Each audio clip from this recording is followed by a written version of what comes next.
मयूरभंज भली गोटे अनुन्नत जगह ये जिलार पिला कठिन परिश्रम करछंती आउ सफलतार गोटे पाहचरे पहुंची नीट एग्जाम रे क्वालिफाई करछंती। जड़े बापा पुलिस कर्मचारी जनकर बापा रेलवे विभाग चाकरी करती किंतु तारी भितर अनेक दहगंज भितर से माने सक्सेस होती नीट परी एक कठिन परीक्षा को सामना करके ता भितर सफलता पाई। आम सहित अच्छा बारिपदार ओम प्रकाश नायक प्रतिक्रिया नहीं जावा। ओम तमे जो नीट एग्जाम रे क्वालिफाई कल बहुत शुभेच्छा तुमको जनाऊँगी। आउ मत कहना ये जो परिश्रम केते परिश्रम होता परिश्रम तो करते पड़ो सफलता पाई। तो परिश्रम एमती करवा कि सेटा माने कष्ट न मजा लगे कि मत यहाँ करार अच्छी कष्ट ना तो परिश्रम थिला बाकी निहाती 7-8 घंटा भी पढ़ुली तो परिश्रम फल मिली आउ सार मान एडभाइस रु ठीक मार्क कर आज क्वालिफाई कर। अच्छा जीवन में कौन इच्छा थिला लक्ष्य कौन थिला पुणी मेडिकल को आसिल नीट रे क्वालिफाई कल तो मो 9 क्लास में डिसाइड कर सारी मुझे डॉक्टर है बोली। तो 11-12 पर बापा माँ कही कि डॉक्टर हेबी से टिके मना कले तापर मो सपोर्ट थे दयार भगवान कृपार सब टीचर मान कृपार आज ये जगह अच्छी। अच्छा आगु कौन मन कहीं मेडिकल लाइन को कहीं आसिल 9 क्लास मुझे देखी कि गोटे एक्सीडेंट होता तो सेठी बहुत डॉक्टर मान दरकार भी था आ मु भाविली कि बेस्ट प्रोफेशन यहाँ ये सम्मान भी मिलो आ लोकों को प्रशंसा भी। बापा माँ पुलिस रे चाकरी करती तांकर कौन इच्छा थिला पुणी तमे एथरे कौन कहबो कि इंस्पिरेशन किए जगे दीस इंस्पिरेशन सेमती नहीं बस गोटे सम्मान और रेस्पेक्टफुल जॉब गोटे दरकार था से। अच्छा अच्छा आम सहित अच्छा देवराज सिंह मैट्रिक रे फर्स्ट डिवीजन डिस्ट्रिक्ट रे प्रथम रही प्लस टू भी बढ़िया रिजल्ट है पुणी नीट रे क्वालिफाई कल प्रतिक्रिया नहीं जावा केमती सक्सेस हल कौन इच्छा थिला पुणी मेडिकल लाइन को आसिल मोर प्रथम इच्छा था कि नॉर्मल गोटे जॉब करी प्लस 3 करके लेक्चरशिप लाइन जी किंतु मो माँ हाथ कहे जे इच्छा एमती मुझे भाविली जे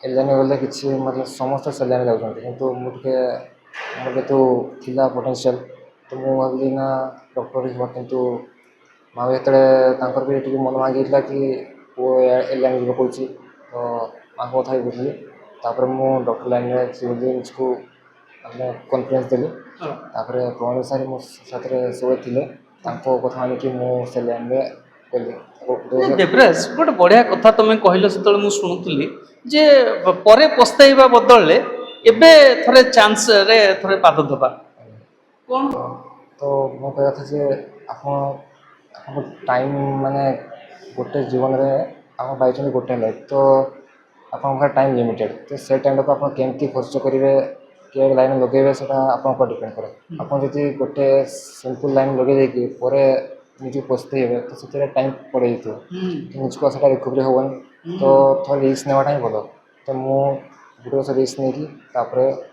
सांग कथा चलिए मो बापा रेलवे अच्छा माँ हाउस वाइफ अच्छा केते परिश्रम करछंती बापा माँ यही गोटे साधारण परिवार आसछ ता भीतर कौन कहबो केमती जो मेडिकल पर्यंत पहुँचल नीट पर्यंत बापा तो सब बड़े मो साथ थे कि टाइम दे पारे जेहतु मतलब पोस्टिंग दूर जगह थी से मसरे थोड़े अधे आसुले तो माँ घर एकला थी सी पुणी अरे मोर 2टा भाई कथा बुझास मत सब बड़े टाइम टाइम पचारे कि असुविधा अच्छे किसी सुविधा ना तो सी मैंने मो कह था मुझे परिश्रम करूँ मो माँ ताठू आई अधिक मो पछे लगी तो मुझे जगह पहुँची अच्छी।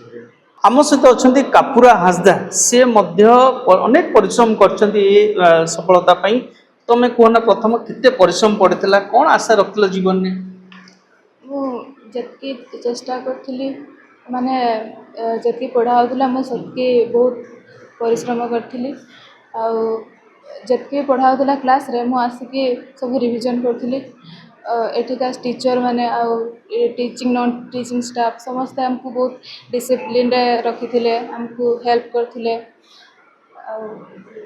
काकुरा मत गोटे कथा कहना जो तुम तले पढ़ुंट जो छात्र छात्री से कौन तुम मंत्र दब गुरु मंत्र तुम भाया सक्सेस होगापी ସେମାନଙ୍କୁ ଦେଇତେ ଚାହିଁବି କି ସେମାନେ ଯେତିକି ବି କ୍ଲାସ୍ରେ ପଢ଼ା ଅଛି ସେଗା ସବୁ ଆସିକି ପ୍ରାକ୍ଟିସ୍ କରିବେ ୱିଥ୍ କ୍ୱେଶ୍ଚନ୍ ଆନ୍ସର୍ ଡେଲି କରିବେ।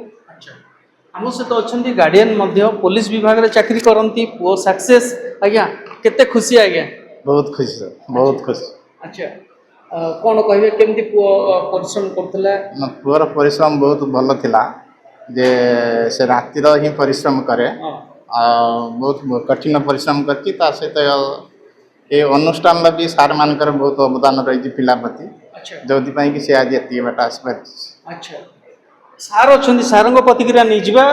ସାର୍ ଛୁଆମାନେ ସକ୍ସେସ୍ ହେଇଛନ୍ତି, ଅନୁଷ୍ଠାନ ପ୍ରତି ତ ଗର୍ବ ଗୋଟେ କଥା, କିନ୍ତୁ ଆପଣ ମୋତେ କୁହନ୍ତୁ ଛାତ୍ରଛାତ୍ରୀମାନେ କେମିତି ସଫଳତା ପାଇପାରିବେ? ମୁଁ ନିଶ୍ଚିତ ଭାବରେ କହିବି ମୟୂରଭଞ୍ଜ ଜିଲ୍ଲା ଏକ ଆଦିବାସୀ ଅଧ୍ୟୁଷିତ ଅଞ୍ଚଳ। ଏଇଠି ଶିକ୍ଷାର ଆଜିର ଦିନରେ ତ ଅଭାବ ନାହିଁ, କିନ୍ତୁ ଉନ୍ନତମାନର ଗୁଣାତ୍ମକ ଶିକ୍ଷା ଆଣି ପହଞ୍ଚାଇବାରେ ଆମେ ଚେଷ୍ଟା କରିଛୁ। ସର୍ବପ୍ରଥମେ ଏଇ ଶ୍ୟାମ୍ କ୍ଲାସେସ୍ ଯେଉଁ SBM ଜରିଆରେ ଆମେ ଆରମ୍ଭ କରିଛୁ, ଏଥିରେ ଆମର ଗୋଟେ ହିଁ ମୋର ମେଥଡ଼ ଥିଲା କି ମୋବାଇଲ ଫ୍ରି ଏନଭାରମେଣ୍ଟ। ମୋବାଇଲ ଆମେ ଅନୁଷ୍ଠାନ ଭିତରକୁ ଆଣିବୁ ନାହିଁ। ତ ସେଥିପାଇଁ ପାଖାପାଖି 20-30 ଜଣ ପିଲା ଆମର ମୟୂରଭଞ୍ଜ ଜିଲ୍ଲାର ମୋର ଏଇ ଅନୁଷ୍ଠାନ ଛାଡ଼ି ସେମାନେ ଭୁବନେଶ୍ୱର ପଳେଇଲେ କି ବାହାରକୁ ପଳେଇଲେ ପଢ଼ିବା ପାଇଁ, କି ଆମେ ମୋବାଇଲ ଏଲାଉ କରୁନଥିଲୁ। କିନ୍ତୁ ମୁଁ ଆଜି ସେଇ ଅଭିଭାବକମାନଙ୍କୁ ସେଇ ପିଲାମାନଙ୍କୁ ମଧ୍ୟ ଦର୍ଶାଇ ଦେଇଛୁ ଆମେ ଏଇ ରେଜଲ୍ଟ ଜରିଆରେ କି ମୋବାଇଲ ପିଲାଙ୍କ ପାଖରେ ନଥିବାରୁ, ସୋସିଆଲ ମିଡ଼ିଆରୁ ପିଲାମାନେ ଦୂରରେ ଥିବାରୁ ପିଲାମାନେ ଡିସିପ୍ଲିନରେ ରହୁଥିଲେ ଏବଂ ପାଠ ପଢ଼ିଛନ୍ତି, ଯାହାଫଳରେ ଆମେ ବହୁତ ଭଲ ରେଜଲ୍ଟ କରିଛୁ।